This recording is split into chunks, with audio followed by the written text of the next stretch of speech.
Today's Honorable Justice, Mr. Justice Bharat Chakravarti is among us for today's session. First, I request Mr. Vijay Kumar, Assistant Professor, Dr. Ambedkar Government Law College, Puducherry, to honor our guest.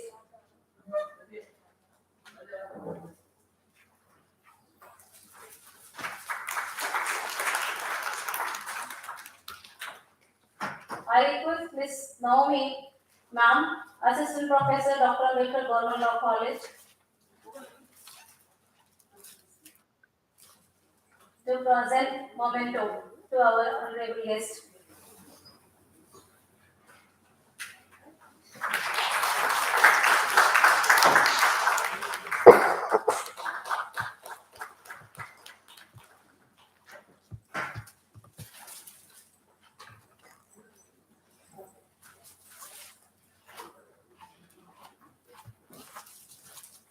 I am pleased to introduce today's eminent speaker, Honorable Justice Mr.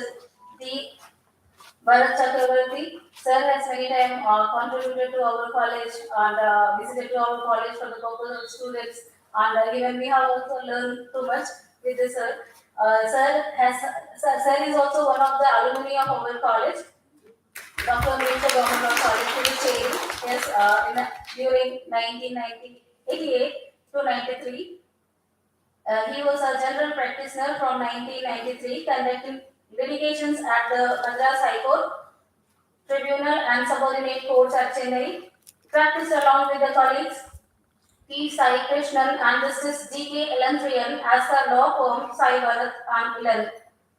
Served as a public prosecutor for the Union Territory of Puducherry at the Madras High Court from 2017 till date of his elevation. Sir is elevated on 20th of October 2021 to the Chennai High Court. He is an accredited mediator from 2005 with the Tamil Nadu Mediation and Conciliation Center, having mediated around 400 referrals. He is a trainer from 2007 in a mediation, having trained mediators and referral judges of several states in India. He has been a joint secretary and the coordinator of the Madras High Court Mediation Center. He is an arbitrator impaneled with the Madras High Court Arbitration Center. He has authored Seek Mediation and Awareness Booklet for the Tamil Nadu Mediation Center in 2009.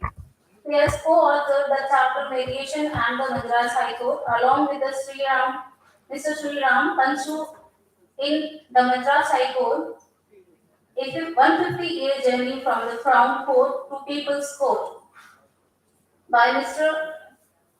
N. Raja, 2012, translated the Mediation Manual of India in Tamil for the Tamil Nadu Mediation Center in 2019 and authored the chapter on community mediation in the book Mediation Policy and Practice by the Chitra Narayan Oak Bridge Publication 2020.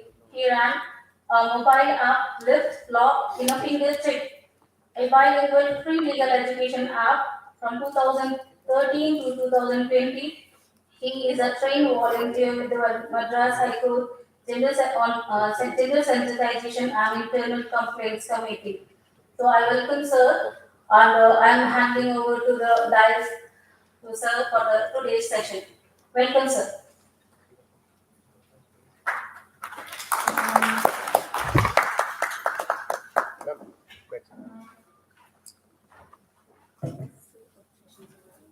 Thank you, ma'am.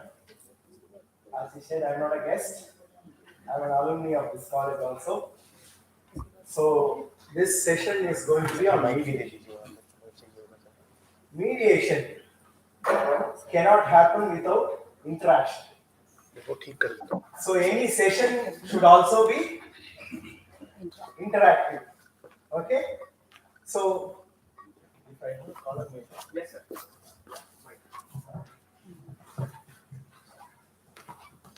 I'll be good even without the mic, so don't worry. So we'll start the day with a little game. All right. This is not going to be a lecture at all. Don't worry. I'll go here and there. I'll fall down 1 or 2 times. Also, don't worry. Okay. Can't help it, my nature. All right. We'll start with a game. All right. Yes. Okay, because all of us are avoiding compensation, so therefore, please be careful, okay? So, let us assume that Sir is having a stationery shop, okay? He is having a stationery shop. This is the next shop. I am coming for the training.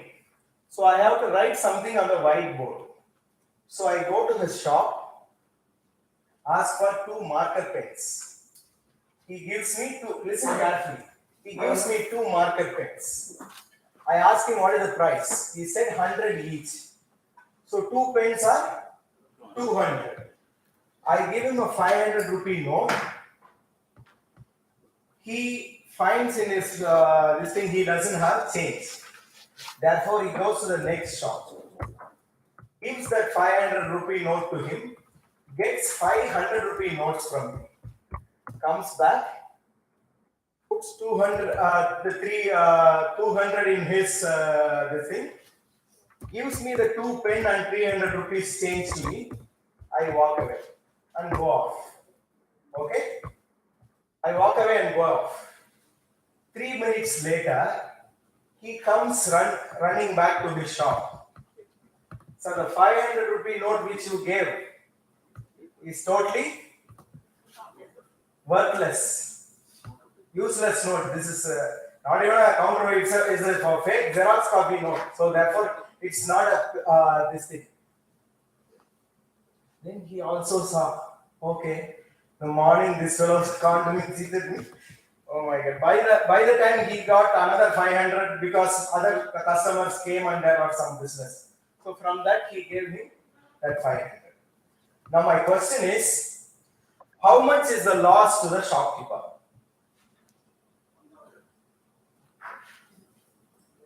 Okay, all right, 1,000. 700. 700. 1,300.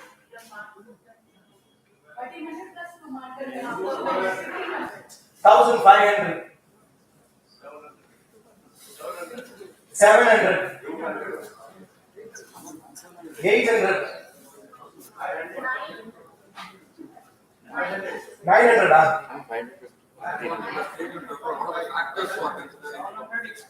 Wait. I'm only collating the answers. We'll go into the factors. 700 excluding his profit. Okay, 700 plus profit. Sir, your answer? 1,000. 1,000. Madam? 500. 600. 1,200.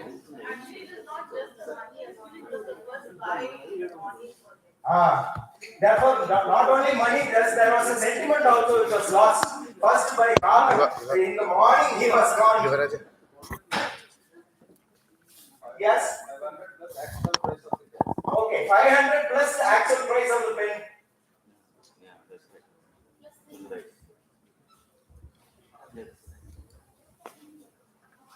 800 plus actual price of the pen. 800 plus actual price of the pen.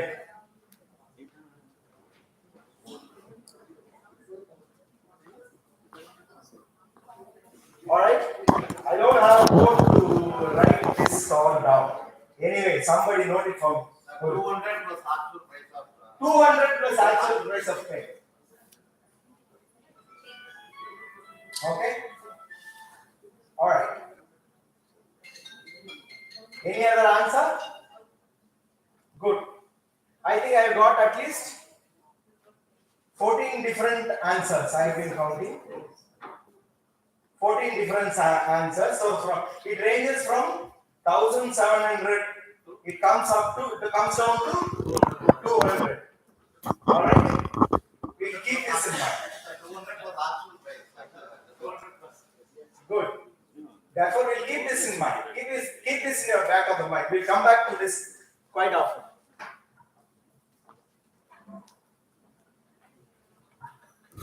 forget about this problem. Now we are going to the topic. Okay? So, now in these 1.5 hours, I thought we'll be dealing with this.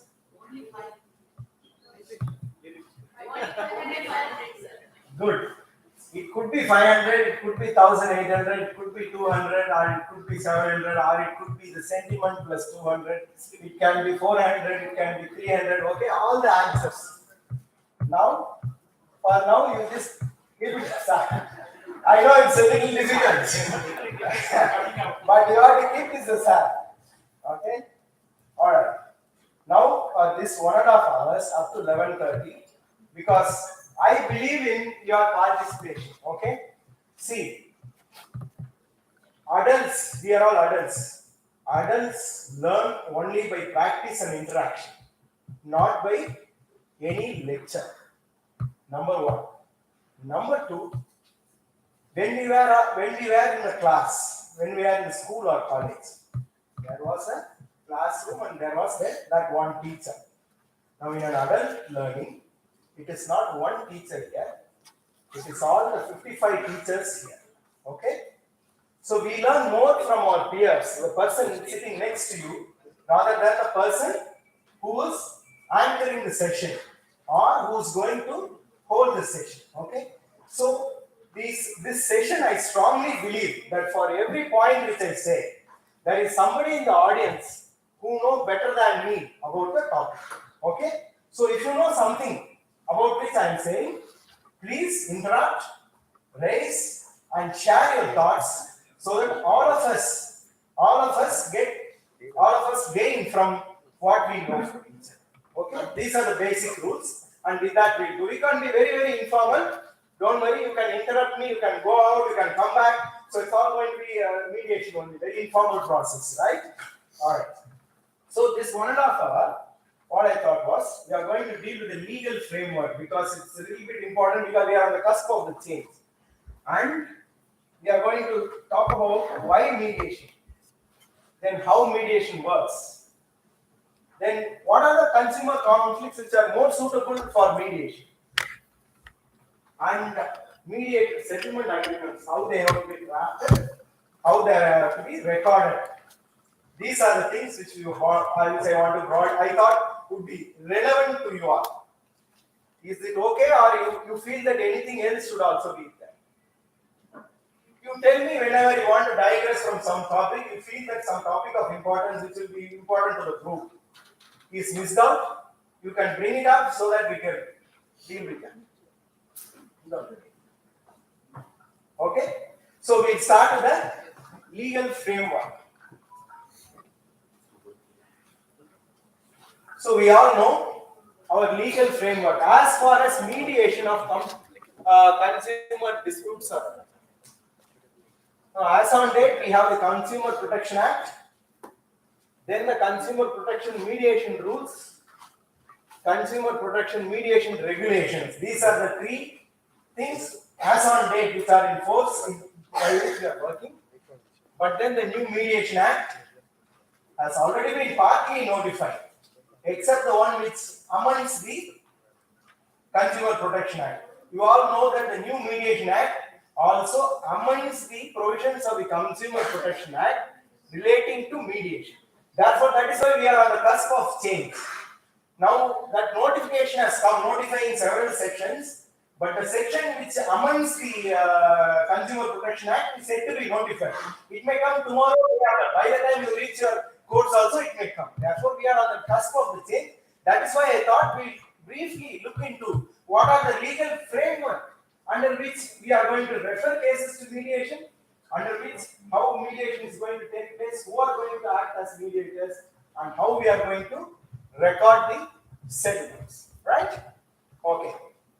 Now, first Consumer Protection Act, you all know what are the provisions relating to mediation.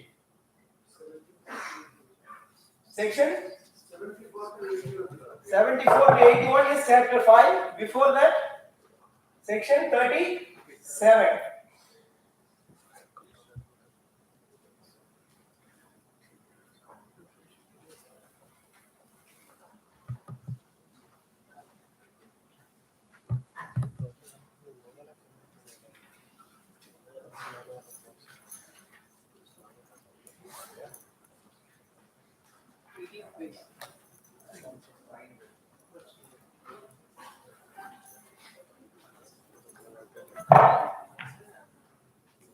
Section 37 is Yes. reference to mediation. So the law as it stands today, okay, is at the first hearing. The lights கொஞ்சம் off பண்ணிடுங்க. Can you just switch off these 3-4 lights so that it will be visible better?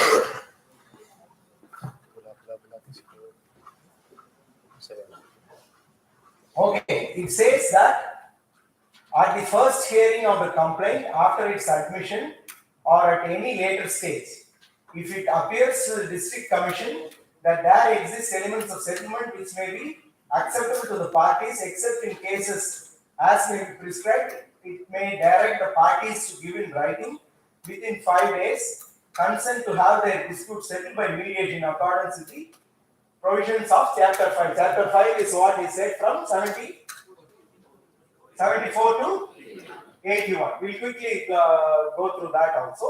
So this is the law. This is section 37 as a date it stands. And then what it says is that where the parties agree for settlement by mediation and give their consent in writing, the district commission shall within 5 days of receipt of such consent refer the matter for mediation, and in such case the provisions of chapter 5 relating to mediation shall apply. Therefore, on the law as it stands today, on the first hearing, we can ask for the consent of the parties, and the parties concerned, you can refer it. Once you refer it, mediation can happen as per chapter 5 of the Act. So, what is chapter 5 of the Act?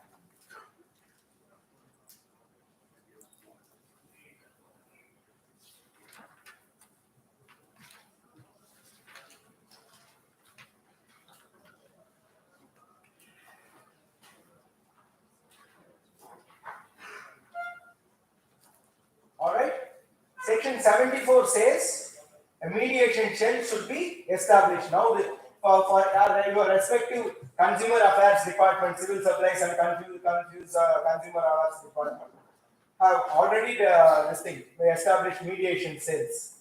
Initially, you all know, under a project from Germany, some of the mediators were trained. As far as Tamil Nadu is concerned, I don't know about the Andhra Pradesh and other things. Then thereafter, the MCPC took over, and now we are drawing up from the panel of the court annexed mediation center from the High Court or the District Court, as the case may be.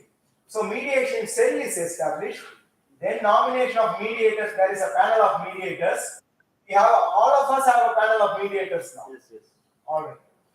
Then it talks about the duties of the mediators, and then replacement of mediators in certain cases where there is complaints or parties allege bias and other things. Then procedure for mediation. Mediation should be held in the mediation cell attached. Then it says that the consumer dispute referred for mediation by the district and state commission, as the case may be, the mediator nominated shall have regard to the rights and obligations of the parties, usages of the trade, if any, circumstances giving rise to the consumer dispute, and such as the relevant factor deemed necessary.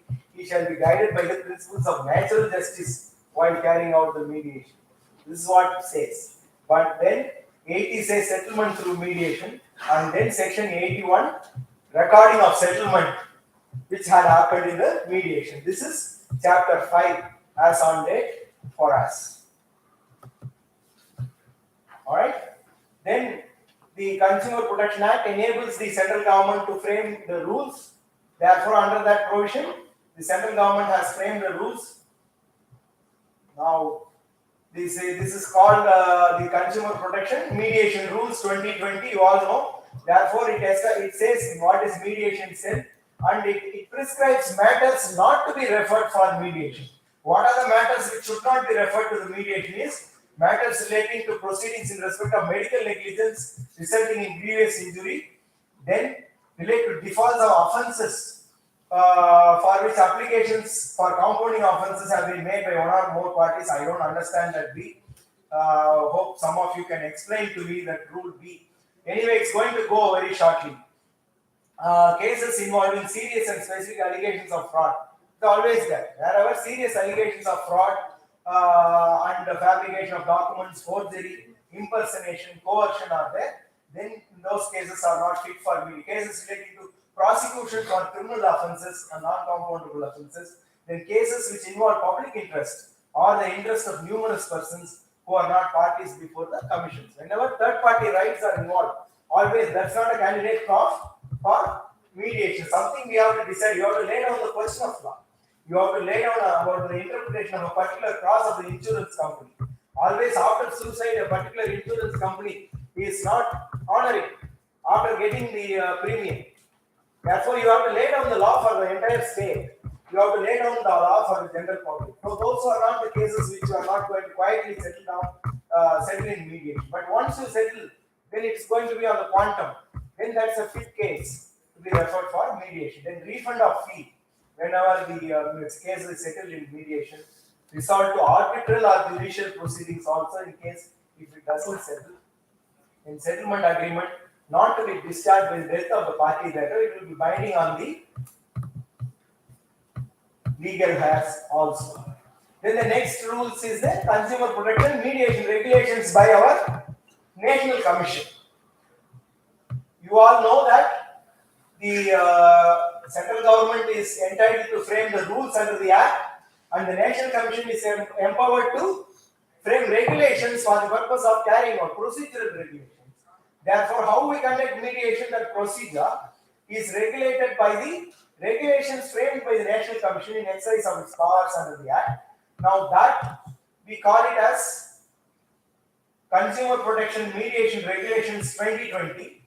Here it says who are eligible to be empaneled as mediators. It says retired judges of the Supreme Court, retired judges of the High Court, retired members of the Consumer Commission. That means all of us are not eligible. We are still working. Retired district and session judges, retired judicial officers, an advocate with minimum experience of 10 years at the bar, mediators empaneled with the mediation cell of the Supreme Court of India. So if you are an empaneled mediator, then how many of you are trained in mediation? 40 hours. Okay, good. So they can mediate now also. A person having experience of at least 5 years in mediation and conciliation, then the experts or other professionals is left there. Therefore, in a construction case, an engineer, like the CMRL contract, I dealt with few cases relating to arbitration. They call it as the critical path analysis, whether the delay actually impacted the program. All that is better understood by an expert in the field, the engineer concerned. Like the process of how a surgery is performed may be better understood by a surgeon rather than us. Therefore, those experts can also be acting as mediators in a given case. If you feel that expertise is necessary in that particular case, therefore, you can always co-opt an expert also in the mediator panel. Then procedure for empanelment of mediator. Application should be received, selection committee should select, and then the panel of mediation should consist of so and so. Consent of persons whose name included in the panel should be obtained. That is all. Then removal of mediator on misconduct, re-empanelment. Then fee of mediator should be shared equally. That's what, as on date, the rule says. Then the training mediator should be provided with training. Then the code of conduct for the mediators. Then mediation proceedings, how it should, when it should terminated, what is the time for mediation, all that. Role of a mediator. Then confidentiality mediator. What particulars the court can ask, what particulars court should not ask is also very important. What happened in mediation, what you can know, what you should not know. So that is the confidentiality. Then immunity of the mediators. Then reports. What are the reports which have to be submitted? A list of the things, cases. These are contained in the regulations. Okay, this is the law. This is the legal framework in which we all act as on today. Until today. But this is going to change because now the new Mediation Act has come into force. Okay? New Mediation Act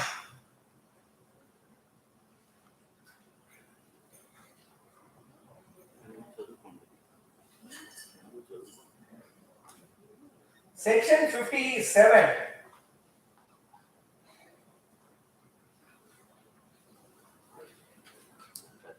Section 65. 65 says the Consumer Protection Act shall be amended in the manner specified in the 10th schedule. Therefore, the new Mediation Act amends the Consumer Protection Act. Let us see what is the amendment in the 10th schedule is.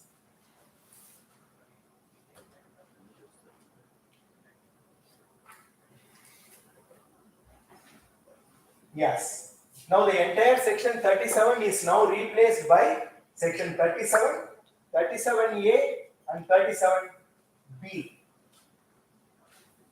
Now what the new Mediation Act, because the Mediation Act is applicable for any mediation which is conducted in India. All mediations including consumer mediation, now the Mediation Act is going to be applicable. Okay. Now, therefore what now it says is, reference to mediation, the district commission or the state commission or the national commission, as the case may be, may either on application by parties at any stage of proceedings refer the disputes for settlement by mediation under the Mediation Act 2023. Now, therefore, what is applicable for all other mediations are going to be applicable for consumer mediations also. So, therefore, who is going to be empaneled, how a mediation cell should be, who is the mediation provider, are all going to be as per the Mediation Act. That is the change which is going to happen. Then settlement through mediation.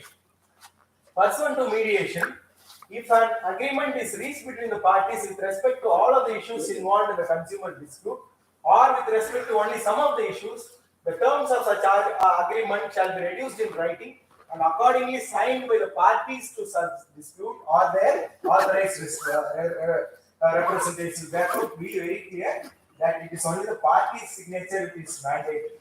Council signature is only optional. If the council sign, it is well and good because they identify the parties. Okay. The mediator shall prepare a settlement report of the settlement and forward the signed agreement along with such report to the concerned commission. Where no agreement is reached between the parties within the specific time, the mediator is of the opinion that settlement is not possible. He shall prepare his report accordingly and submit to the concerned commission. Now, 37A says 37A, thereafter 37B, recording of settlement and passing of order. The district commission or state commission or the national commission, as the case may be, within 7 days of the receipt of settlement report, pass suitable order recording such settlement of consumer dispute and dispose of the matter accordingly. Now, this is what is different in respect of consumer disputes. In all other mediations, it's going to be the mediator's agreement. Once the parties sign, it is an award, like the Lok Adalat award. It need not come back to the court. Now, as on date, it comes back to the court and order 23, rule 23, compromise decree is recorded. That is the procedure as on today. But once the Mediation Act comes into force, it becomes an award by itself.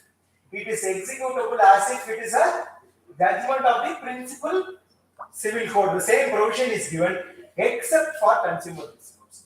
Now, consumer disputes 37B is included. You will follow the same procedure. You have to pass the award after the mediation. That's the panel of mediators. So that is there in the Mediation Act. Therefore, you can draw from the who you can draw. Almost there is no change. Essentially, there is no change. You can draw from the panel of this thing approved by the High Court or the District Court. Already our panel is approved. I mean, valid for 5 years. 5 We years. have already selected the panel. Therefore, hereafter no time limit. Once it is empaneled, they will be on the panel. And who can be mediators? The same qualification as in our rules only is there. Advocates of 10 years of experience, experts in the field, judges of the same in the rule is only in the Mediation Act also. And then the approved panel from the thing you can draw. So that is all. That is the major change. Your consumer rules of the central government and the consumer protection regulations have to be rewritten in terms of the Mediation Act once that comes into force. So 37B is now included, and again some corrections in 30. This thing, the entire chapter 5 is omitted. The entire chapter 5 is omitted, which prescribes the procedure. Now the procedure will be under the Mediation Act. Okay. This is the main change which is now. Therefore, now your mediation is going to be as per the Mediation Act. Therefore, if you want to frame rules also, you have to frame rules once again based on the new Mediation Act. Because your erstwhile rules, both the rules and the regulations, but most part of it is substantially not redundant to the Mediation Act also. The new Mediation Act also holds that. Only thing is that it has provisions for pre-litigation mediation, and then if there is a pre-litigation mediation, they can settle the consumer disputes also there in the pre-litigation mediation. Such kind of awards have to be registered with the Mediation So Council. who is empowered to select the panel of mediators? That's the new act. Under the new act, yes, there is going to be a service provider, there is going to be a national council, there is going to be a state councils, and essentially it is the same empanelment by the court and court annex mediators, court annex mediation centers. In fact, all the mediators approved by the consumer forums are already deemed to be mediators who are permitted under the act. So you will have the status quo. For the new thing, a new procedure will come. That is why they are now bringing the act into force partially. Like if you see, because they have to establish all the mediation council has to be established. Everything has to be established. Now what has come into force is this only. Okay. Now the act has come into force. Now section 3 is all definitions. Section 26 is the enablement to establish the mediation council. And similarly, 31 to 30, all the substantive provisions have not come into force. These are some of the procedural provisions alone have been notified. You can comfortably say that the entire act itself is not notified. Now, what is mediation alone they have now notified. The definitions alone they have notified.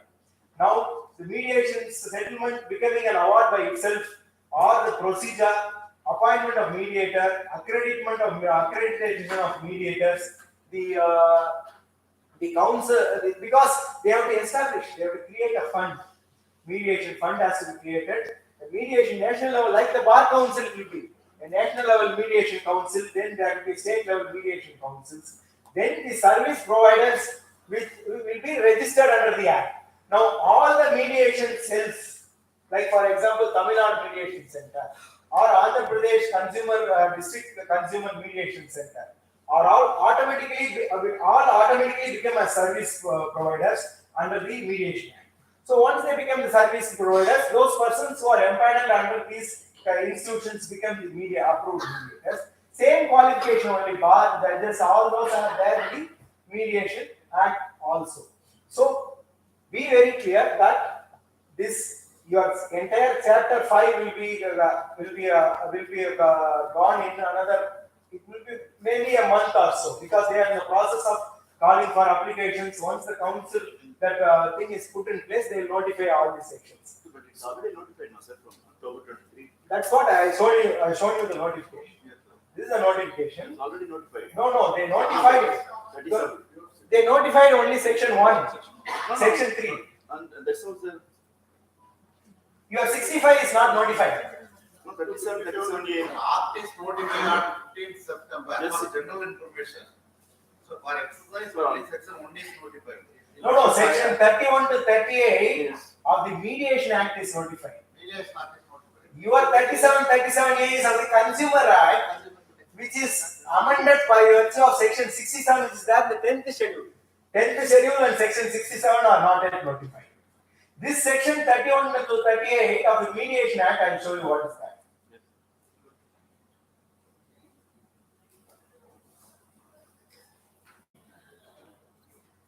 It is reference to Consumer Protection Act only.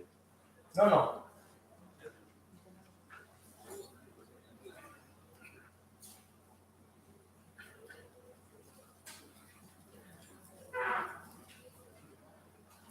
This is regarding the council's appointment. That's what I told you.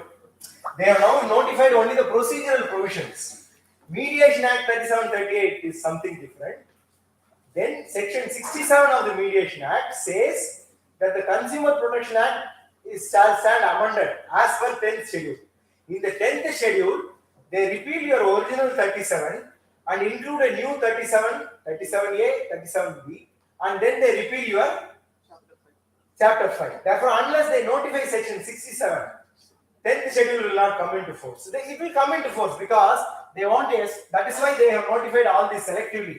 They want to form these councils first. Let the procedural part of it, let the officials be there, then only the act can be given to full effect. So that is going to be the thing.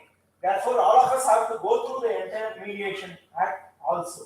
I could have, but I don't want to be stuck in the mediation act itself because it may take an hour or two for all of us to read and get acquainted with the mediation act properly. Therefore, what you can do is that in your respective commissions, you can sit one day, all of you can read the act together. So that is going to be the thing. Otherwise, my 1.5 hours will be only on the mediation act. If you want, let us see if there is time. We'll run through the mediation act also after that. Okay, this is going to be our legal framework. Okay. All right. You know.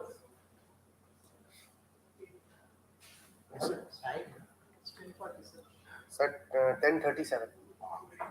Therefore, now, Alan, I would ask for my mobile phone Yeah. 1 minute, sir. because I have to keep a tab on time. Sure. It's not proper. Just give me a moment, sir. Yes. All right. Now we'll go to the next topic. Forget about the legal framework. Sir, का mobile phone लेके. Why mediation? Why should we refer it to the mediation? No, bringing phone coming. Okay. Confidentially maintained. Okay. Sir, Okay. Confidentiality can be maintained. Yeah, just to know the time.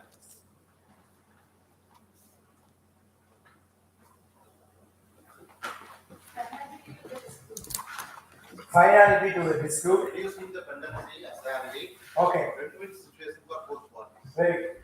So reducing the pendency at the early win-win situation of both parties. Yes. What else? Cost and timing. Cost and time. Very good. Resolve the dispute amicably. Resolve the dispute amicably. Amicable resolution of the disputes. Yes. What else? Why should we refer it to mediation? In order to avoid the multiplicity of the proceeding. Okay. Multiplicity can be avoided. Penalty. Finality, madam told us finality and multiplicity, everything can under the end between those two parties can be decided. Otherwise, they should approach the consumer court for one relief, then for another forum for another relief. Yes. Consumer Act enacted for the protection of the rights of the consumer. If, why this mediation is inserted, Yes. You can sit and talk. No, don't worry at all. the fate will among the public, sir, the faith on the system, sir. Because every day, because of the rapid development of the marketing conditions, 2019 came into force. So every consumer should come forward and file the complaint, and also they will resolve the issues amicably because of the recommendations given by the mediators. Sir, Yes. that is the main thing, sir. Very excellent point you make. Therefore, as Sar said, it is not only for reducing the pendency. We want to increase the number of cases. All these factors We want to increase the number of cases. Open-hearted all talk these between the factors parties to is resolve clear. the issue. Consumers should be more and more open and ready to approach the commission. Therefore, we have to increase the faith of the common public in the commission. We have to increase the faith of the common public in the commission. There must be more than one way to amicably resolve the issues. That is why when they said that world over, 28 out of 1,000 persons use the legal system, whereas in India 7 out of 1,000 persons only use the legal system. That doesn't mean that there is no conflict or there is no problem in India. We have to increase the faith. Those of the disputes which are supposed to be there before the district forum, before the state forum are not there. People are suffering, and those should not come. Therefore, we want to increase that faith. We want to increase that volume also. Yes. The people are under impression that, sir, the consumer commissions to be considered as a court, sir. But we have to develop the faith on them because it is the quasi-judicial and friendly. The advocates also acts as amicus curiae as far as the quasi-judicial things. Okay. Our jurisdiction is not simply adversarial. Though we decide it adversarially, it is little more than that. It requires to be more friendly, madam says. It requires to be more people consumer friendly. We welcome the honorable chairman of the National Commission. Welcome.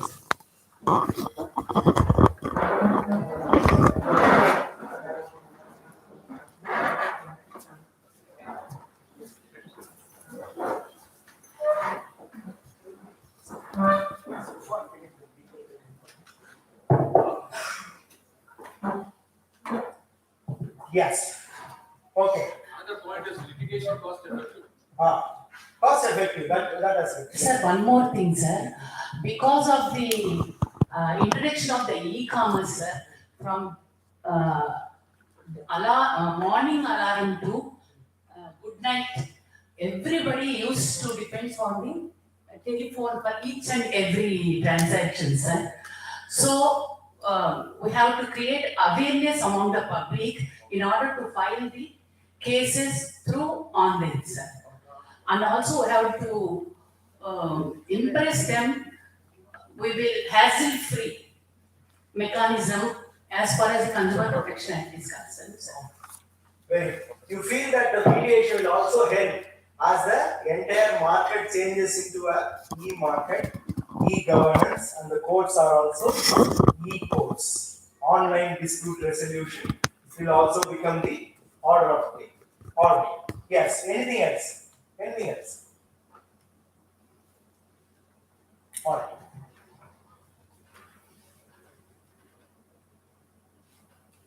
Now, one important thing which I wanted to bring into your notice, this we have covered. Just explain one thing more to them. Yes. That if we are going to have, it's okay. We are going to have online dispute resolution mechanism.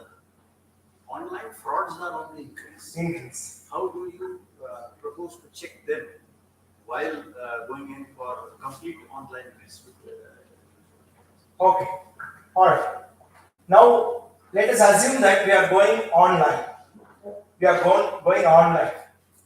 Now, the while it is very friendly or very cost effective or it saves time, people can sit at their home and appear before the court. They can talk to their adversary and then resolve their disputes. At the same time, online also exposes us to new areas of online frauds, online hazards. Okay, your privacy, your data is stolen.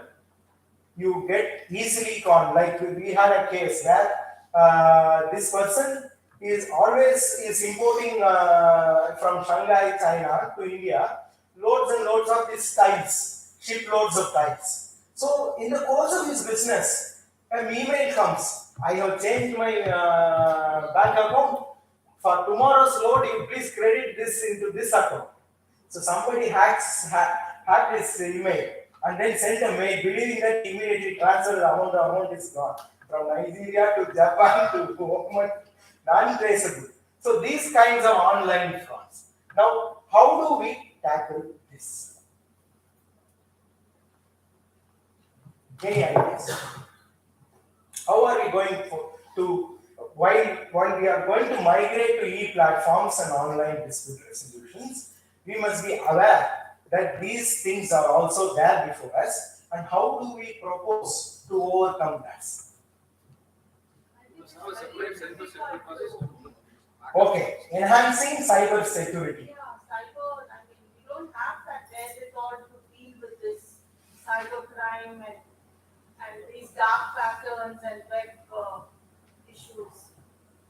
Because we are relying so much on evidence and documentary evidence, and the pain is there, yes, but what is the visible factor for the pain? Okay.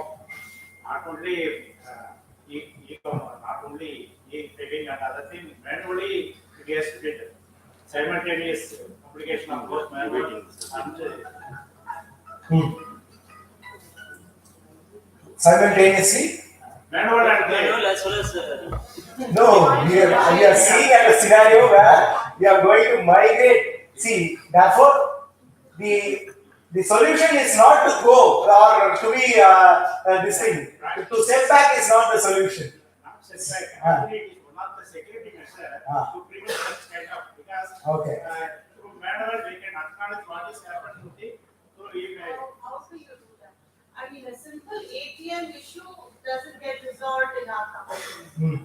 You know, if it's a wrong transaction, for 5,000 rupees also it doesn't get resolved. And here you're talking about huge cyber crimes where you cannot trace the transaction within half an hour. How is anybody going to tackle it, sir? Okay. Excuse me, sir. Ah, Sir, yeah. because of the e-commerce entities, so many websites are came into existence for the buying and purchasing purpose and also for the service purpose, sir. So we have to create awareness among the consumers about what are the steps they have to check while ordering the products and also as far as the services also. For insurance purpose, sir, in the insurance policy, they have just mentioned you have to check the conditions in the website, but no, each and every person is aware of that internet facility and also to check the conditions. They simply sign the insurance contract. Then, when the problem arises, then they will come into picture and already we have mentioned in the conditions, but those conditions are not mentioned in that policy, sir. You have to check in this website. So is it not the cheating of the consumer, sir, in indirect way? Oh, so we have to curb those practices, sir. That is the most important thing of the e-commerce is that on seeing the image in the web or its description can be very misleading about how the product works or what the product which we intended to buy may not be the same as you see in a physical scenario or an online portal. That is the most important thing. I'm sorry, I'm interjecting a little too much in it, but this is because of all the experiences that I had at the National Judicial Academy. We are talking of migration to the e-platform, and therefore on that issue, I raised this, the concern expressed by a friend that we should also have a parallel physical mode also in order to, that is not the idea exactly, but how do we learn this to secure ourselves? So I raised this issue in the international conference in Prague, and there was a very tough opposition to any such alternative suggestion, particularly from the Federal Judicial Center, Washington, the spokesman from there, the director from there. They said that please change your mindset. You have to now learn. I was opposing this, that judges are supposed to perform their judicial functions or learn technology. So they said no.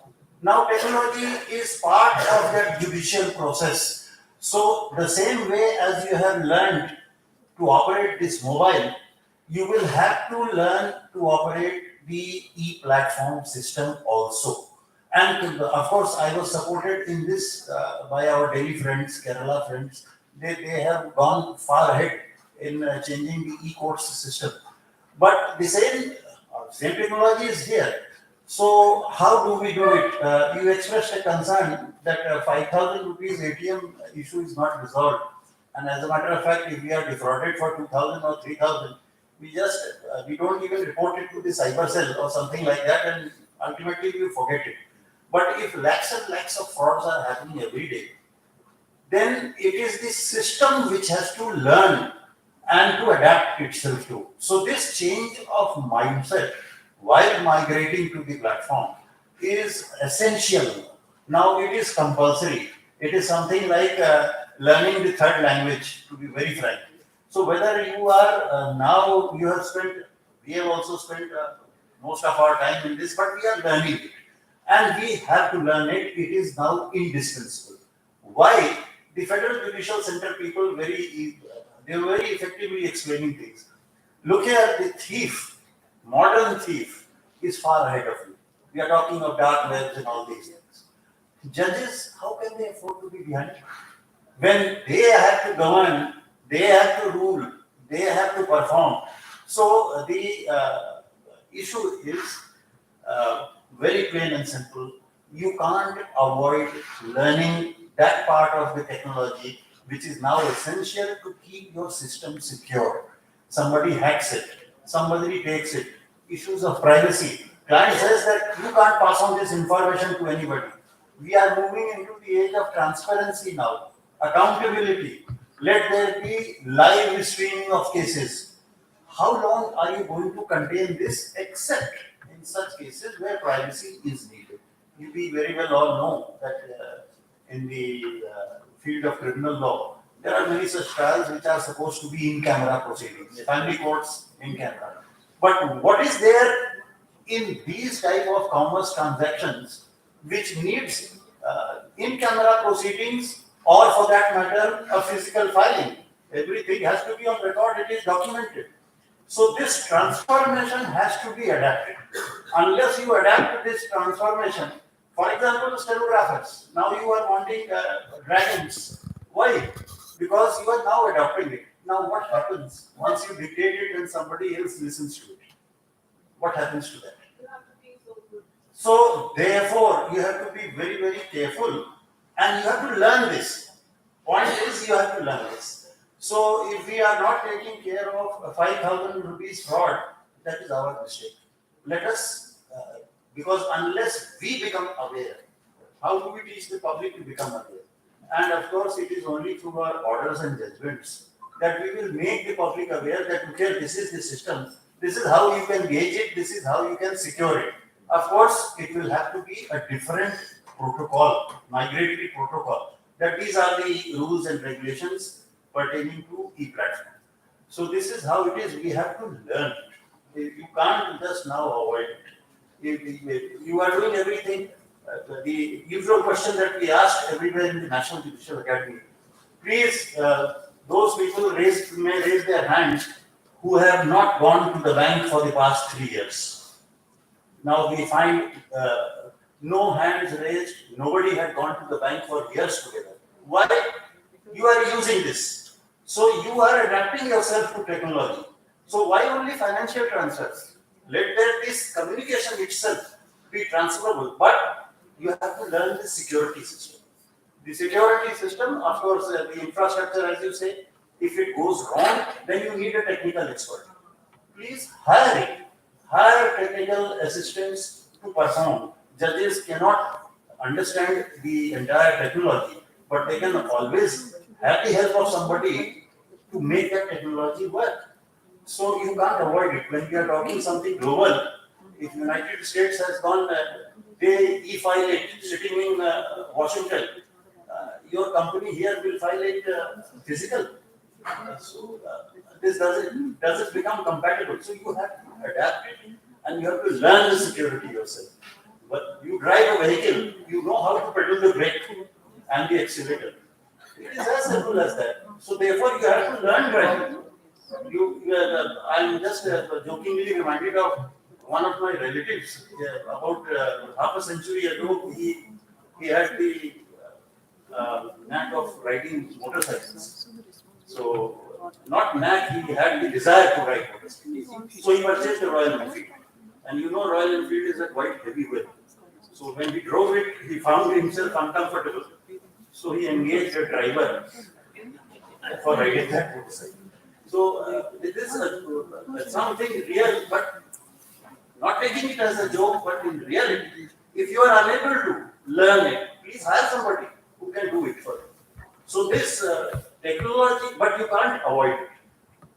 So this migration is bound to happen, and if you don't allow it to happen, today it is pendency of 1,75,000 cases of insurance throughout India in consumer forums. tomorrow it will be 3,50,000. So therefore, you need to adapt it. Thank you. Thank you. Sorry for the interruption. If you the password, though you don't have. Yes, I always say that all of us will outlive paper. That is for sure. All of us will outlive paper. They will not be producing paper for you alone, judiciary alone, definitely. It will happen in another 3-4 years. Like how we switched on to that pager, to that cell phone, to the button phone, to that smartphone, to that now this thing. So it will be like since the honorable chairman has brought this, just will also briefly, if you allow me, I'll just this thing. So generally what they are saying is what are the difficulty, what are the threats we may face while we this thing. First, they say malware attacks. Okay. Second is phishing and social engineering. That's what I said. No phishing. Phishing mails they'll send. They'll get all your data. Third one is denial of service. What they are saying, and these attacks that by absence of one service or the other, your entire system will get crashed. Then man in the middle attacks. They are classifying these various threats into different heads. Then they call something, this technical, they call something as an SQL injection. They will infuse some other software into your system and then they will spend. Then the insider threats, what they say, our own employee, somebody entering all wrong data, generating, even the court fees, some of the deposits, the compensation amount is deposited in the court account are mismanaged. Then they say advanced persistent threats. This is where the difference between our official system and the thief being ahead of us. That's what they say. And then crypto jacking and ransomware attacks are these are some of the usual threats what they are saying when we migrate to e-platform. And what the normal solutions which they say is use strong and unique passwords wherever it is possible, be it your cell phone or your bank account or this thing. Implement multi-factor authentication. That is more than one authentication. Now, if somebody is doing a carding here, Pondicherry was famous for the carding business. So they fix these skimmers in the ATMs. They get the information. There is a Russian app, like WhatsApp, there is an app. Okay, all these thieves, they are members of that app.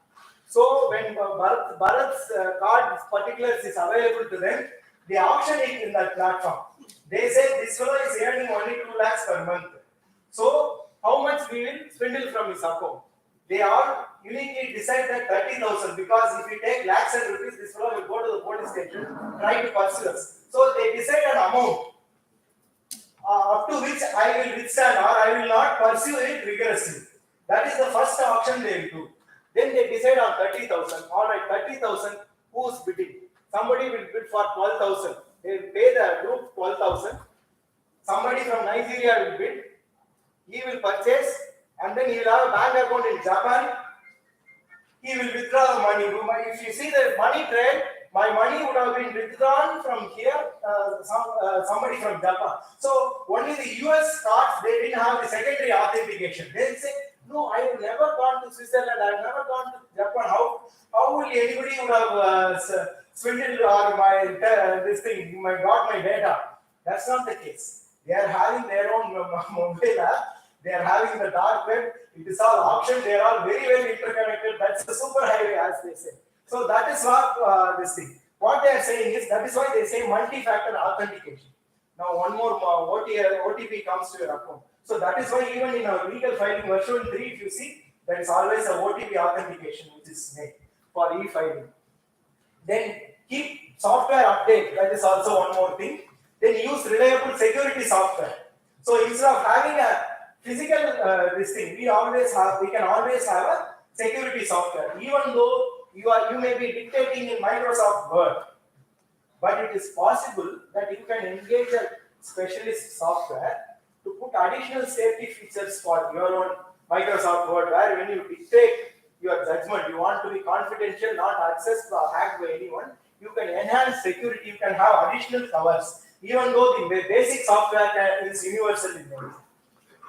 Be cautious with email links, that's what they are saying. Educate yourself and your team.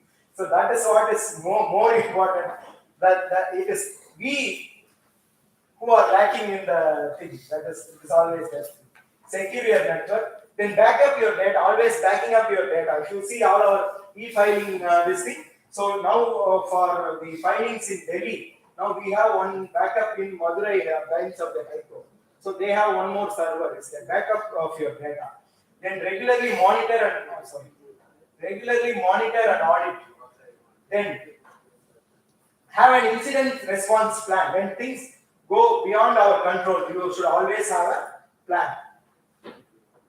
Collaborate and share information. What do you know, you please share. That's what we are all been doing. So that's what from the morning we are saying. Collaborate and share information. And above all, as Honorable Chief Justice said, stay informed. We are the ones we have to get informed. These are the things which they say, which will help us in a long way to overcome this cyber security attack. Now, How you are going to safeguard the cyber victims who have been using this cyber? In case of how you are going to safeguard the interest of the cyber? that's what the legal policy is like. Recently, the Madras High Court said the bank is always will be responsible, even if some third party has included and the amounts have been sent. That's all. Firstly, the legal principles. Yes, all of us have to put our head together. Who's going to be responsible? Who has to compensate? So that is the main. Because it's a time-consuming process, Investigate. You may not be able to recover at all. The point is, you will never be able to recover at all because it involves multiple jurisdictions. Very rarely this money can be. See, carding is a universal carding or any this internet frauds are an organized crime. They have dark web. They have their mobile apps. Every message is encrypted. Even it is very difficult for the investigating agencies. I worked on those 46 carding case for almost 3 years. It has so happened that some 6,000 cards have been of various nations have been swindled by. Yes, these fellows had a little kiosk-like thing along the beach side. It was a small hut-like restaurant, but the main business was card. They were only selling teas, but they were gathering a lot of information about the cards. So that's what happens. So that is a policy which we have to frame. That is the thing which we have. Yes. Now, coming back on the mediation thing.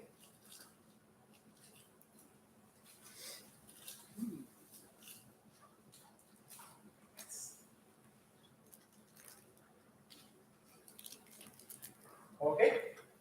So we were giving various reasons why we should adopt mediation in consumer disputes also.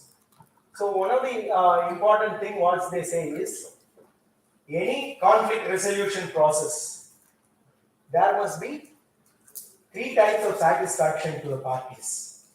One is procedural satisfaction. First and foremost is substantive. They must get what they wanted. If they have sued for 10,000 rupees, they wanted compensation, they should get it. If they had wanted to repair their goods or the things applied to them, they should get it. That should happen in a reasonable time. They should ultimately be able to realize substantively what they want. Second thing is procedural. It is not enough you give them immediately. It should be by a proper procedure. That's why we said justice should not only be done, it should seem to be done. Procedural, that is all very much there. So you are all giving the reliefs and the procedure is also there. There is one more element which is called an emotional element also. That is very much necessary in cases of consumer court. Now, I had personally filed a consumer complaint because I booked a flat and then it never took off.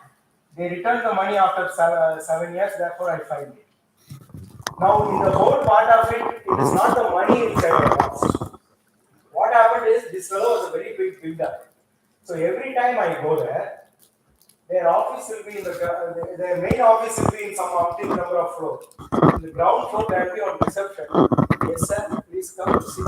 So you know the real estate office. They'll have very posh show. They'll ask us to sit on the sofa. Yes, sir, what is your problem? Then he'll say, yes, sir, I'm calling them. Then from the first floor, two young representatives will come. Yes, sir, what is your problem? I have booked your flat in this thing.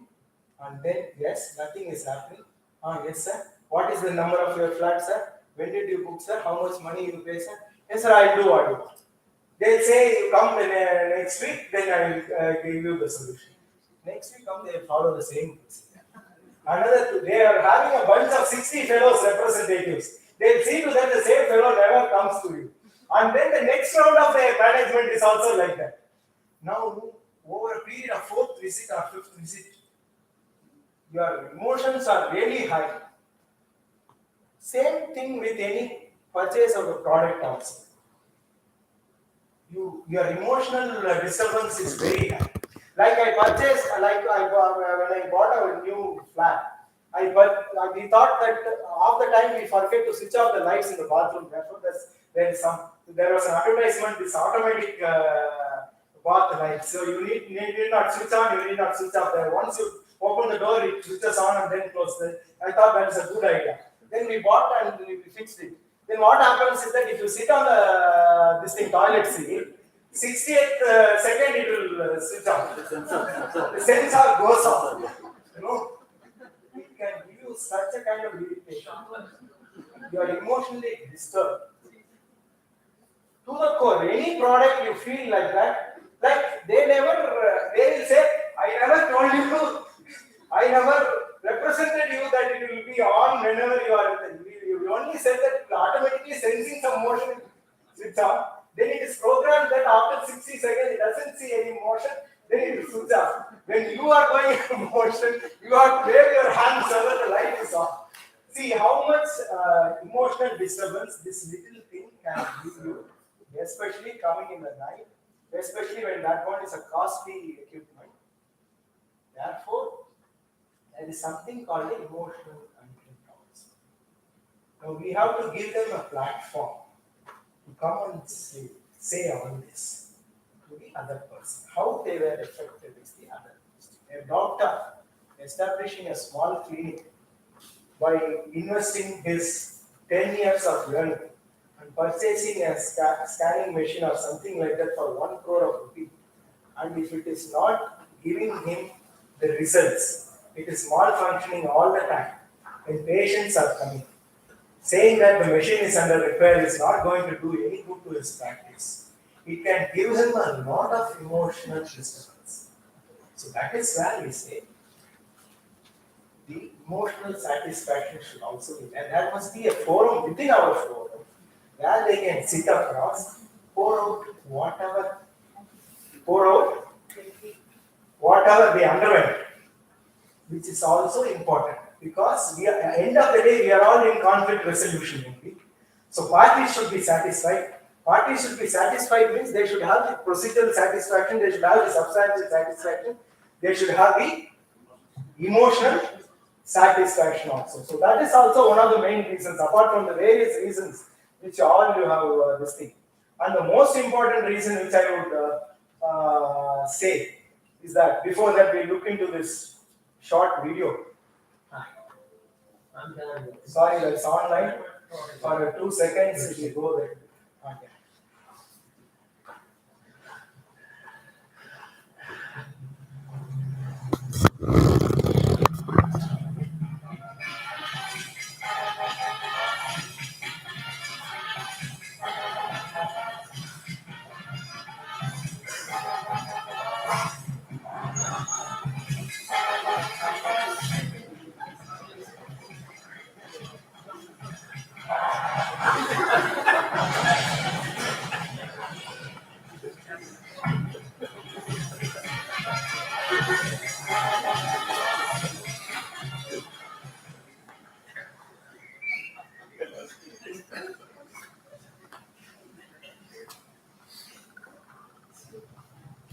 Honestly, put your thing and say whether this happens in our court and the premises or not.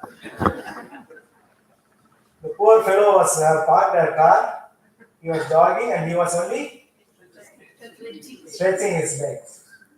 But what happened? That's what one of the things in mediation is self-determination. That fellow knows better what he wants. He gave up his desire. Became enlightened. The more important thing about mediation is self-determination. In a given situation, they may settle for compensation. In a given situation, I want to say, yes. actually, one of the students has awarded actually his claim is only 1 rupee. He expect compensation only 1 rupee from the bank, which didn't give him some loan application for there was some transaction. There is deficiency in service, no doubt. But they claimed only 1 rupee as a token of the emotional. But the distribution granted 20,000. They know they in a case they simply want an apology. Yes. In a case they want their product to be repaired. In a case they want compensation. So they know better. This is what now we come back to our problems. For the simple case of purchase of 2 pens. Now how many answers we had in the morning? 14 answers we had. This is why we started off with that exercise. So we had from 200, 300, 400, 500, 700, 800, 900, 1000, 1200, 1400 and 1700. Apart from the other prices of the pens and other things. We had 14 answers. The problem was, I go to his shop. He is having a shop. On my way to shop, I asked for 2 marker pens. He says a pen costs 100 rupees. So I asked 2 pens. I gave him 500 rupees. He gave me the 2 pens and he did not have change. He went to the next shop. He gave a 500 rupee note to him. He got a 500 rupees note from him. Came back, gave me the change. I walk away with the pens and the change. 5 minutes later, he comes running to his shop. That 500 rupee note was a fake note. So he says, therefore, by the time he had another 500, he gave it back to him. So I asked him, what is the actual loss to that shop? So the answer was 200, 300, 400, 500, 600, 700, 900, 1000, 1200, 1400, 1700, and 1500. Some of them said 200 plus pen, 200 plus pen. So that is, it's a little bit puzzle-like thing. Forget that. But the main point which I want to establish is that somebody may settle for 1 crore. As he said, somebody want 1 rupee. That's where mediation is. That's where mediation is. These are the 2 other important things which when we are discussing. So self-determination, because we believe that parties know what they want. It is not a correct answer for a problem. It is real life is not about finding the correct answer for the problem, but the acceptable solution by the parties. That's what matters more. That is where our rules itself exclude those kind of disputes for which a correct answer should be found out. Those are not matters to be sent to mediation. But a majority of these disputes only require acceptable solutions. Acceptable solutions. Like there is this joke. A person went to a bank. He was called for the interview for a bank job. So the manager asked him, how much is 5 plus 4? He said 8. And still he got appointment order. Then perhaps this fellow was worrying in his mind. I gave him a wrong answer. How could I have been appointed? Then after 6 months, probation, everything is declared. He went to the manager and asked him, no, I gave a wrong answer. Why did you appoint me? He said, that's the nearest correct answer. There's another thing that in an interview,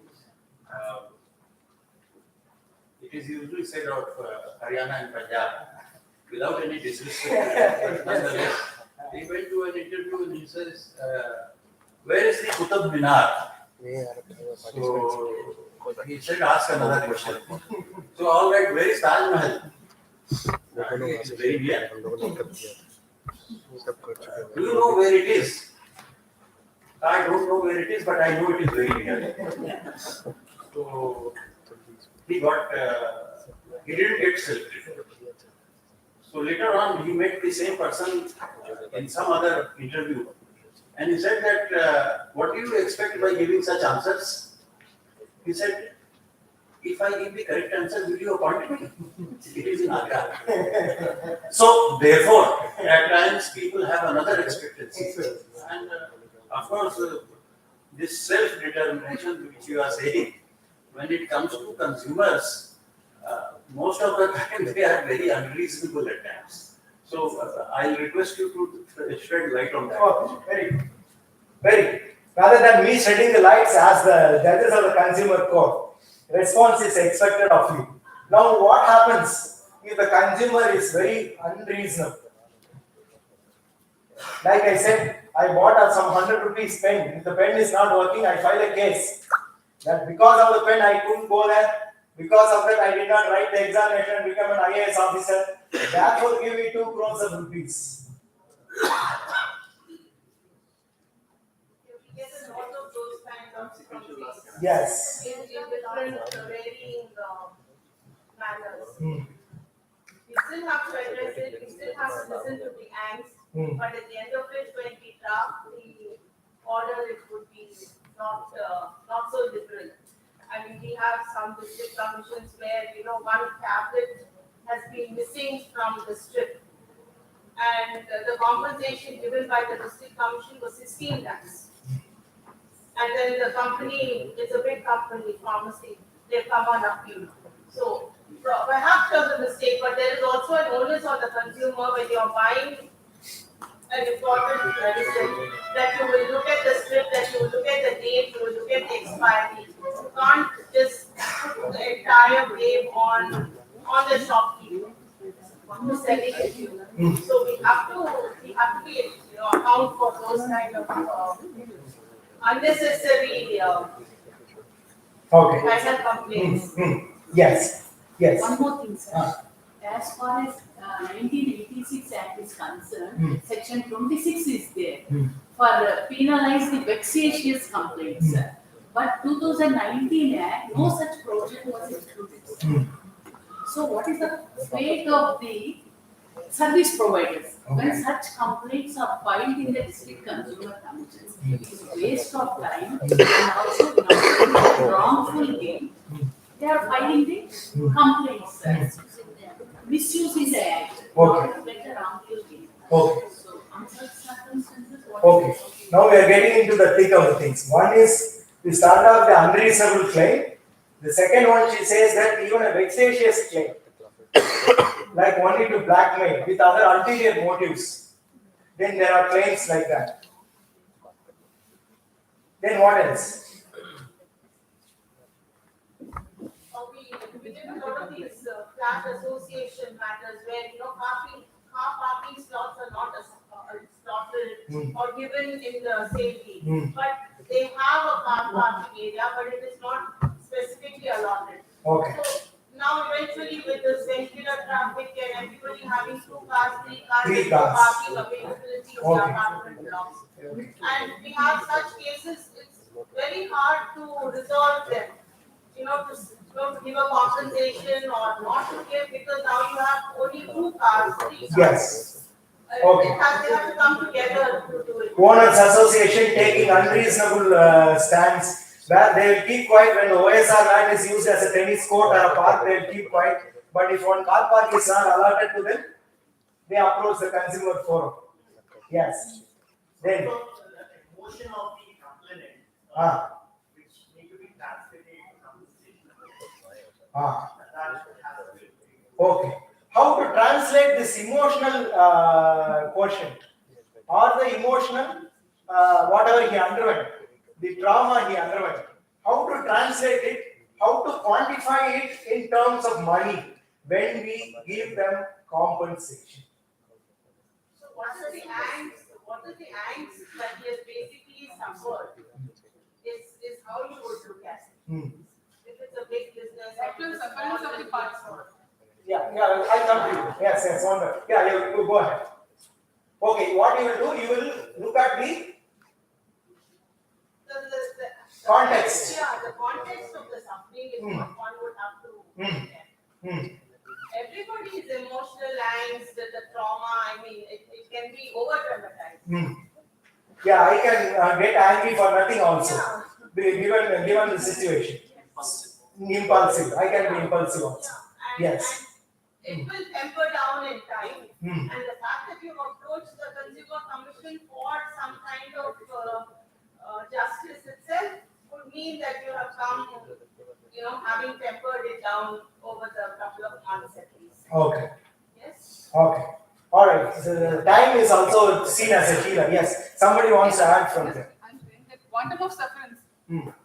the party who suffers thereof shall be compensated as per his sufferance. That he is clear.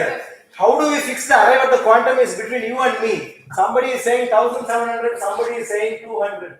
So that is his question. How we should all that, how there should be a uniformity, or what are the principles by which there must be some median? 25% of the actual relief shall be compensated.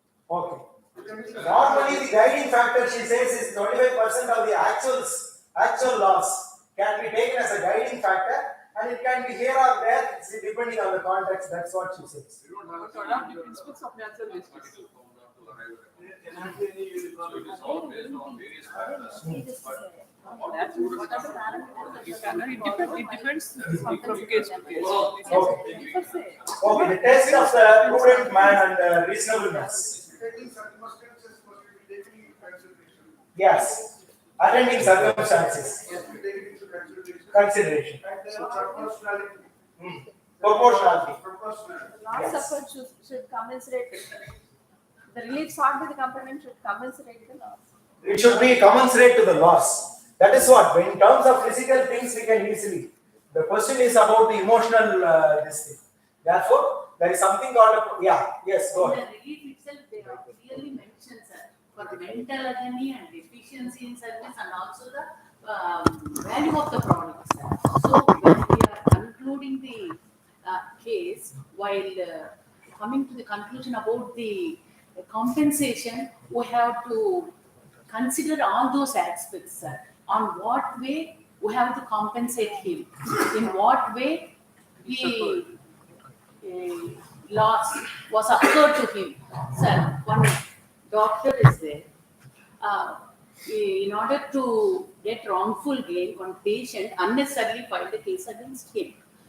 When the doctor is super specialist, per a day, he used to treat the patients who is cancer patients. Because of this person, list, he has to come from Bangalore. So, sir, here lot of patients' life also is in miserable condition because his appointment is very precious, sir, because he will give the appointment for the patients nearly to 10 to 15 days, sir. Because of this case, which is not having the substance, he has to travel. So we have to consider, sir, his specialization also. Because of loss, because of absence of him, public also will suffer, sir. Okay. We have to consider each and every case while granting the compensation. We have to think in all the ways, sir. Very good. Any other response you want to give? And the loss that occurred to the complainant should be substantiated by adducing evidence. Okay. Like when he used to travel in the Okay. by air. Okay, all right. Yes. Anything else? Therefore, to sum up what from the responses which we have is to firstly be clear and Because the vexatious suit there is a provision, section 39 class D, there is a provision. It says that cases of vexatious punitive damages might be inflicted upon the complainant, which you says that equivalent to the 1986 Act. 2018 Act. Okay. Punitive damages. All It means complaint Second, that will be classified by way of proviso. All right.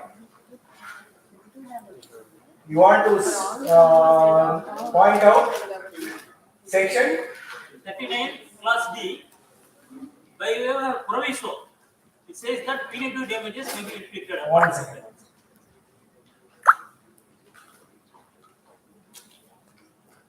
Water. Give, ma'am, give. Fresh water. Yes, 39. Class D. There is a provision.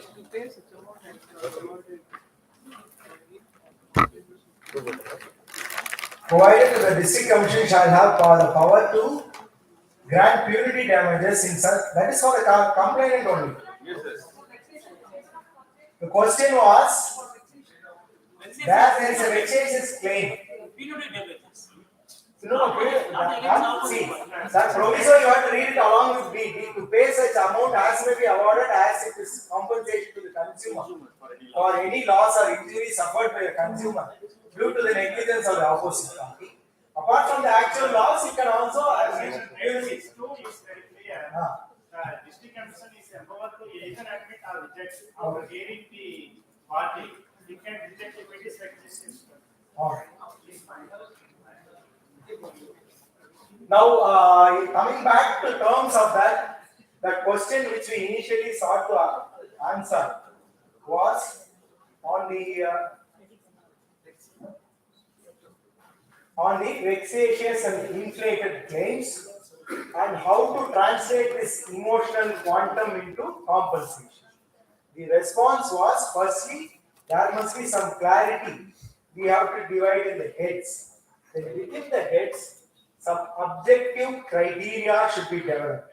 The objective criteria, some of the objective criteria mentioned are that the context, that the proportionality, then in the reasonableness of the amount, then how the proof of actual sufferance, that's what they say. So these are the reasonable criteria by which when we deliver the verdict. In terms of mediation, what they say is the mediators are empowered to do something called a reality test. When they talk, when these kind of unreasonable claims or inflated claims are there, the mediators are supposed to do the thing called reality test or to play the devil's advocate when they deal with them in a separate sessions. When they deal with them in the separate sessions, we call them, we in fact term them as Bhatna, Vatna and Malatna, which is called as best alternative for a negotiable settlement. If you not settle, what is your best alternative? If you win in the court. Our worst alternative is, if you don't settle, you may lose the case also. What happens? Then the third alternative is the most realistic alternative. You may claim 2 crore, but in the context of your case, you only bought 2 pins. So nobody, that's because they are defective, nobody is going to award you a compensation of 2 crores just because you are an industrial tycoon. No. Therefore, that's the most likely alternative. In mediation, when, yes, the good thing about is that the parties' self-determination, they know what type of solution they want. The other flip side of it is that they may at sometimes be unreasonable, unreal claim also they make, but the mediators are equipped with this technique of reality testing when they deal with the parties separately. Right?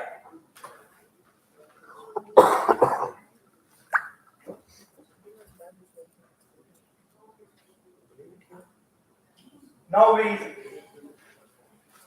I think we are nearing our time, 11:30. Doesn't matter, I'll just very quickly go through how mediation works. And then because except 3 or 4 of us, the others are not trained in mediation. Therefore, what exactly happens in mediation, whenever DRS comes, you let me know the arguments. Do we have a tea break or something like that? 11:30 we have to break for tea, no? Or at 5 minutes I'll wind up and then we'll go. So, see how mediation works is once you refer it to mediation, structurally mediation is divided into 4. They call it the opening statement, then joint session, caucus, agreement or closure. Structurally, that is, opening statement means a mediator, when the parties come to mediation, he is supposed to explain about the process. Mediation is a voluntary process. Everything you speak here is confidential. Nothing will be divulged to court. It is a very private process. It is a very informal process. You don't have to worry about what is your pleading in court and other things. And you can talk in a very informal and polite manner directly to the other person and discuss them. So this is called as opening statement, where the mediator explains about it. Then the joint session, where you have a session with both the parties, and they will, when they tell about their case, this is what I did, this is what my problem was, and this is what I want. And then they have the caucus or the separate sessions, and finally the agreement or closure. They settle, there is an agreement, they don't settle, there is a closure. Functionally, it is normally divided into 6 stages, which they call it as, first is the introduction and opening statement, introducing the parties, mediator getting introduced, process getting introduced, everything is introduced in the first session. The second is the information gathering and emotion venting. The second stage, they gather more and more information, more and more information. So when I said about this light is worthless, then I pour out all the information, how I was affected during the night, switches off, my entire purpose is lost. Or every time I go to that private build-up, then the new person is there. Therefore, that emotion venting. Then the identification of issues. What exactly is the problem? Mediator, unlike the issues in the suit, in mediation or the reputation is an issue. Problem which arose in the family is an issue. These are the issues which are identified in mediation. And then option generation. So variety of options is generated. Suit the interest of both of them, most acceptable to the both of them, and a record. That is the functionally 6 different stages. Then cross section, how it actually happens. If you refer a case to the mediation, what happens is that first the light blue is there, then there is an opening statement will happen only for this, like for 10 minutes. For example, let us take an average mediation is happening for 2 hours. What is happening is that for first 10 minutes the mediator may explain. Then what the parties start is, first to start is the position talk, which I call it. Means whatever they said in their complaint, whatever they said in their version, they will repeat. They will repeat the same position which they have taken in court. No, I am not liable. I am not even liable to pay a penny. In fact, this is vexatious. So all that stand, they will take. After that, when open-ended questions are asked in mediation, what they do is they'll come up with all the other allegations. They'll talk all bad things about the other. This product itself is fraud. This company is totally fraudster. They have got 700 cases throughout India. This is their usual thing. So they come out with more and more allegations. The mediation process is like that only. So thereafter they will do all the things, and thereafter only fractionally some good things may also come. Whenever they write, they respond properly. Whenever email is written, I will get a mail. Something good will also come in the process. Thereafter only the proposal talk comes. So how do we settle this issue? Then after the proposals, the agreement talk actually, then it afresh it happens once again from the beginning. It happens. Then finally there may be in some mediations there will be this magical moments like I tender an apology, or you give me 1 rupee, I will go away. Or they both entering as friends. They rejoin to do the business. They develop the agency. So things like that happens. And that is how the process is. It is like the temple cart which goes through that first street, second street, third street, and then only come to its position. So that's the advantage of mediation. It doesn't straight away go, they are not going to ask, what do you want? I'll give you 5,000 rupees or 10,000 rupees. No, that's not the thing. It has a process. They come, they speak about their case, then they vent their emotions, then they talk about whatever the other allegations they have also, it will all come out. Thereafter they go into the solutions. That is one of the advantages of the mediation. That's how the mediation works. Okay, 2 more minutes. 2 more minutes. Then 2 more minutes on the mediated settlement agreements, because so in case of no settlement, there will be a mediation report alone, where the mediation parties will not sign. Okay, what mediators can report back to you is the presence or absence of the parties. What happened to the mediator? One party was offering for 40,000, another was asking 60,000. That will not be part of the report. Nothing, as because that is confidentiality. Therefore, in a no settlement case, it will always be a mediation report where the mediator alone signs, and in which the presence or absence of the parties will be indicated, and you are empowered. Even under our present consumer mediation rules and the regulations framed by the Commission, you can always direct the parties to attend mediation. Yes. That is well within your power. So therefore, that is why the presence or absence of the parties is indicated, and no amicable settlement, that is alone will be indicated, not the terms of the settlement. Court will also not ask about what transpired in mediation, who offered how much, what happened, nothing. That is all covered by confidentiality. Like normally there is a parties present, I say given a general term format. Then in case of settlements, there will be 2 documents. One is the mediation report. The other one is, now the new act names it as mediated settlement agreement, MSAs. Mediated settlement agreement, even though we called it joint terms of memo or mediation agreement in some cases, or award. No, the new term which is now in the act is mediated settlement agreement. So mediation report, as I said, will be signed by the mediators. Settlement agreement will be signed by parties and their counsel. We saw that the party's signature is essential, whereas the counsel signature is optional. Yes. So therefore, mediator need not sign the settlement agreement. He will only sign the report. That's Yes, any questions you want before we break for the tea? I think we overshot the time. Not it. Regarding mediator's fee. Guidelines issued by the Consumer Affairs Department. Granting by state government. The name of the consumer welfare fund. One of the interests they have to the convenience to pay. But there's no so that On the fee, as per our rules, it should be jointly borne by both the parties. Even in respect of civil suits, other matters, it should be borne by the parties only as per the rules. But because we are now introducing the concept of mediation, these schemes are framed. In respect of the regular courts, the NALSA gives funds. It says that we will pay the honorarium to the mediator. Let us not burden the parties initially, because we want to spread the concept. Like that only, they say the respective state governments can frame the scheme. And if there is any fund, welfare fund or other things available under the particular scheme, definitely it can be paid out to them. Our rules only says it should be borne or divided equally by the parties. It doesn't say in all the cases, only if a poor, very small claim, 2,000 rupees claim is there.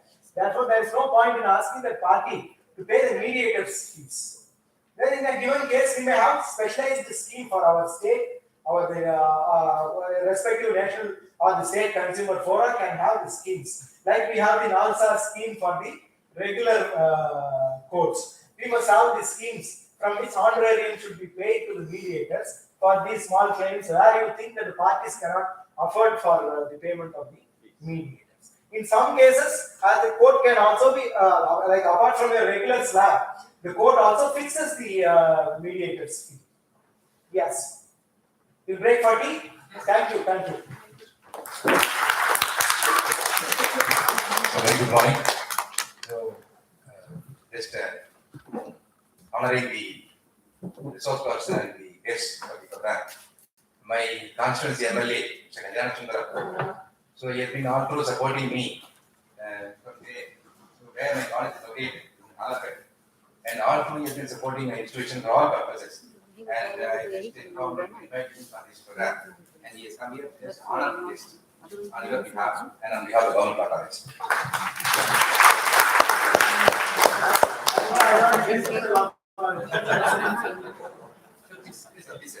आपको mic ठीक करके दो।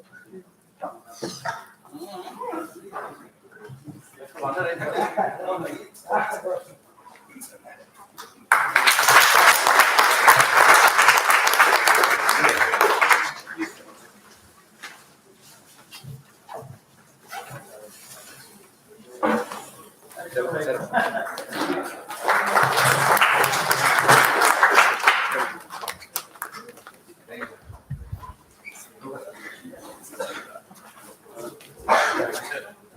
have just 2 minutes of yours. Yes.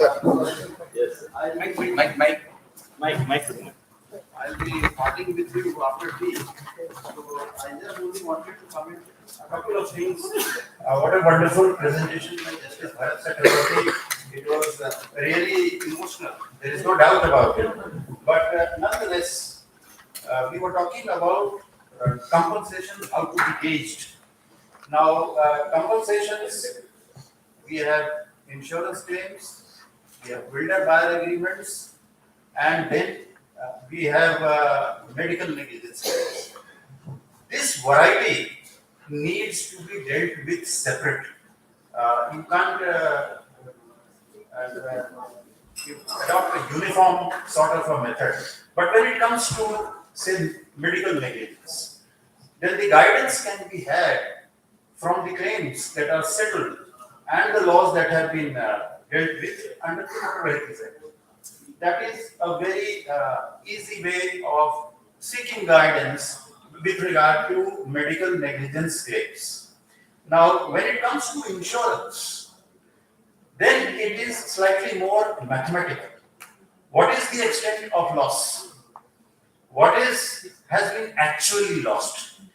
And what potential losses can be gathered from it? Somebody losing his business, something like that. So there cannot be an exact formula, but there will be a different approach. The reason is, there is a wonderful case which all of us need to know about. Yes. I am so happy that my entire team is well informed of what they have to do. But there is one more judgment which gives you the philosophical background of it. Justice Y.V. Chandrachud's judgment of 1987, I am not remembering the page, AIR 1987. He talks about the doctrine of proportionality, and he says that you don't award a death penalty for wrong party. So this is the simile that he draws. So as was being mentioned, from apology to a heavy loss. Well, you steal somebody's car and say that I'm sorry, that apology won't work. So therefore, self-determination and emotional connect, it is very difficult to multiply. But I again request you, yesterday I had said, please look at the videos of Frank Caprio. He is a direct living testimony as a judge in the United States as to how he deals with this emotional element. And of course, United States has a different setup. They have a separate fund of the donors, government coming up and maintaining an account from where certain money is given to that person. So he keeps on awarding something to those people on emotional contexts. So that also can give you a guidance at times to understand how emotions are to be negotiated in terms of tangible money. So this conversion has to be on the basis, of course, there is one thing, a person losing his life, whether he is a man of humble means or whether he is an industrialist, here comes your challenge.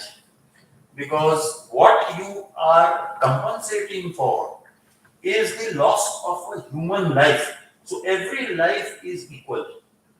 A humble man losing his life and a big man losing his life doesn't make a difference. Both go to the same grave.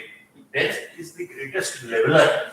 So this emotional attachment that you are going to understand should not always be according to the status of the person.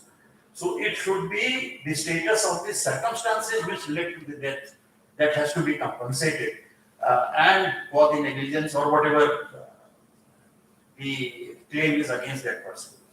So Yesterday I had referred to Ghaziabad Development Authority. You have to record reasons, but those reasons have to be capitulated, but you have to keep all these three distinctions in mind. What is the nature of the dispute before you? Then there was a question about that ordinarily buyers should also be careful to look into the date of expiry of medicines. Here the law is now changing otherwise. Yesterday, if you remember, yes, Mr. Raja had said that now we have transformed it. It is not caveat, it is now the caveat seller. So the other way around, the seller should be cautious in not selling something which he is not supposed to be selling. But of course, and then we should not be impulsive. We are human beings. Whoever is human, we should not commit any error which may appear to be deliberate or out of prejudice. He has committed 700 crimes. Give him 700 death penalties. No. What is the point in doing it? He will die at the gallows at the first instance. So impulsively, because you are performing an adjudicatory function. So adjudicatory functions with a cold neutrality, as Edmund Burke said. You can't afford to go this way or that way. But nonetheless, consumer protection, beneficial piece of legislation, social context, of course, it has to be dealt with according to the intendment of the parliament. But your judgment, judicial making process cannot afford to be impulsive. It has to be judicious. What is discretion? It is judicious discretion. A very good catalogue of judicious discretion you will find in Reliance Airport Authority. Shiput is connected. Probably volume 4, Check it. 4 cases. Justice Vasai, Justice S.V. Sinha's judgment. So what is judicious discretion? It is that judicious discretion that you have to apply when you are judging the emotional quotient and trying to translate it into a tangible amount. You rightly mentioned about the time of appointment of a doctor. We had the occasion to deal with it at the National Commission. At the very first instance, when I joined there was some doctor from Bangalore, and he sued the airlines that because of the cancellation of my ticket, I had 15 patients on board on Sunday morning, and since I missed this flight, therefore I need this compensation. Now, the State Commission very generously awarded it.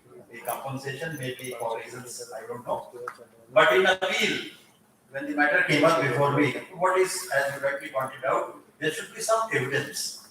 Who were those 15 patients who did not get the benefit because of your non-arrival? Now that evidence was absent. It was not assessed. It was neither investigated. It was not even talked about. But it was an impulsive sort of judgment, which of course could not be sustained. So there, evidence does come in, and the nature of the loss has to be assessed accordingly. Even though these airlines people are very ruthless, but nonetheless, that prejudice cannot work against while you are sitting on the bench. And then just an indication, what you have to keep in mind. I was just hurriedly noting it because we keep on dealing with it every day. You see, what is injury? This is section 2(23). But what is harm is 221. So harm and injury, these two definitions have to be kept in mind, and of course the doctrine of proportionality, it should be commensurate, and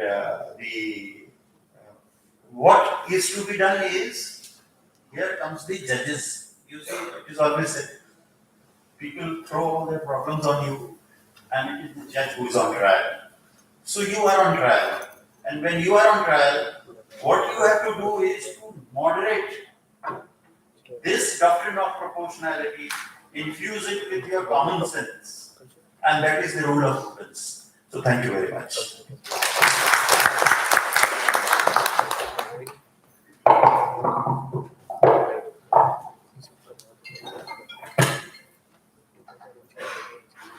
Thank you, sir. Now I request Srimati R.S. Rajshri Ma'am, Member State Commission, Telangana, to propose vote of thanks for the session.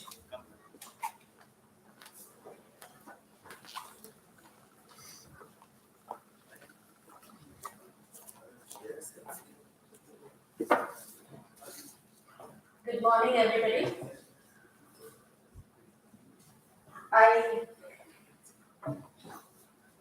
I express my thanks on behalf of all the participants to Bharat Chakravarti Garu for enlightening us on the topic of mediation, which is very much needed because all of us are trying to implement that. As of now, we are taking baby steps to implement that, and it was a very good fortune for us to have gracing this occasion, sir. Thank you very much on behalf of all the participants.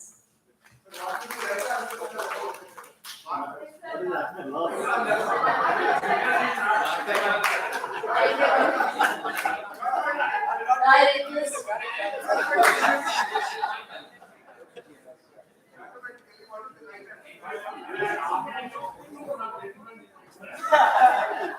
Welcome to the chair. Honorable Justice Swaminathan sir is with us.